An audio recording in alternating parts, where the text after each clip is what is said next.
Welcome to Penrose Learning, where we make understanding easy. You're ready to begin. Update Google Meet and make sure camera and mic permissions are granted so filters can access the stream. Once done, open the Meet app and join a meeting with your camera on. Next, tap the three-dot More menu at the bottom right. This reveals effects and filter options. Make sure you're using the active camera view, front or back, and that other camera apps are closed, because those can block access and prevent effects from appearing. From the More menu, choose Effects or Visual Effects to open the filter browser. Scroll through categories, lighting fixes, color tints, and fun overlays, and tap any filter to preview it live.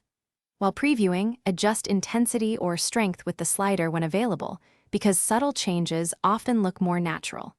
Make sure to watch how motion and facial tracking respond, and switch between front and back cameras to confirm consistent behavior. When you're satisfied with the look, tap Apply to enable the filter for everyone to see. To stop using it, return to More and toggle the effect off or turn your camera off and on again. If filters aren't available, make sure the app is updated, restart your phone, and confirm camera permissions in System Settings. Clearing Meet's cache can also help. If problems persist, try reinstalling the app. This resets corrupted feature lists and usually restores the effects option.